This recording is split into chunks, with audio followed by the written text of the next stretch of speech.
नमस्कार बच्चों, सुप्रभात। आज हम लोग चलते हैं तीसरे पाठ की तरफ, गद्य खंड का तीसरा पाठ, नए मेहमान। और ये वास्तव में एक एकांकी है जिसे उदय शंकर भट्ट जी ने लिखा है। हमने जीवनी भी उनकी पढ़ ली है। हमने पूरे पाठ को बड़े विस्तार से पढ़ लिया है, अच्छे से पढ़ लिया है, एक एक पंक्ति को पढ़ लिया, पंक्ति के महत्व को हम समझ चुके हैं। अब मैं चलता हूँ प्रश्नोत्तर की तरफ, और सबसे पहले मैं अति लघुत्तरीय प्रश्नों की तरफ चलता हूँ, जिसका उत्तर बहुत छोटा छोटा होना चाहिए, एक दो वाक्य में होना चाहिए और सरल शब्दों में होने, सबसे बड़ी बात है सरल शब्दों में होना चाहिए। ठीक है, तो हम चलते हैं पहले प्रश्न की तरफ। रेवती अपने घर को जेल खाना क्यों कहती है? तो जिस तरह से जेल खाने में या जेल खाने की जो कोठरी होती है बड़ी छोटी होती है, घुटन भरी होती है, यातनाओं से भरी होती है, परेशानियों से भरी होती है, वहाँ सुविधाओं का अभाव होता है और हर मौसम की त्रासदी उस कोठरी में बैठे हुए लोगों को झेलना पड़ता है। ठीक उसी तरह से रेवती का जो घर है वो छोटी सी कोठरी है जिसमें हर तरह की त्रासदी है, परेशानी है, इसीलिए वो उस घर को जो है, कोठरी को जो है, जेल खाना कहती है।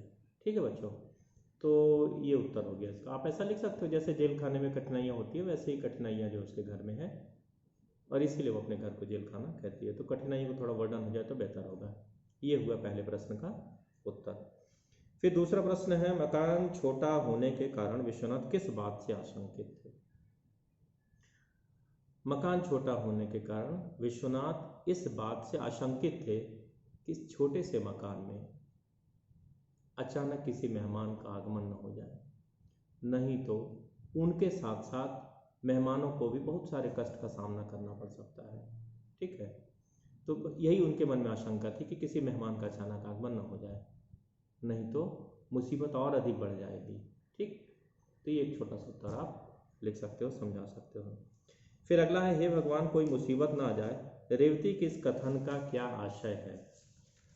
रेवती के इस कथन का आशय है कि पूरा परिवार गर्मी की त्रासदी को झेल रहा है, छोटे से कमरे में सोने के लिए जगह नहीं है, पूरा का पूरा घर जो है तवे की तरह तप रहा है, जेल खाने की तरह बना हुआ है, छत पर भी जगह नहीं है, और इस भयंकर परिस्थिति में अगर किसी मेहमान का आगमन होता है तो परिवार के लिए और भी कष्टप्रद स्थिति हो सकती है, कष्टदायक स्थिति हो सकती है।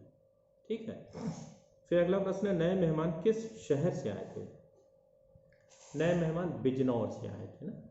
ठीक है, और एक लाइन में लिख देंगे, लेकिन आपको मालूम होना चाहिए कि वहाँ कोई संपत राय जी थे जिन्होंने जो है इन दोनों को पता बताया था। पता भी ठीक ठाक नहीं बताया था, बेचारे जो है रेल स्टेशन से उतर के रेलवे स्टेशन रोड पर सीधे आगे बढ़ते गए। वहाँ कृष्ण गली में, गलियाँ भी कई थी लेकिन कृष्ण गली में जाना था, और कभी रामलाल वैद्य जी के यहाँ जाना था लेकिन वो कभी कभी खोजते रहे, बाकी सब चीज़ें भूल गए ना।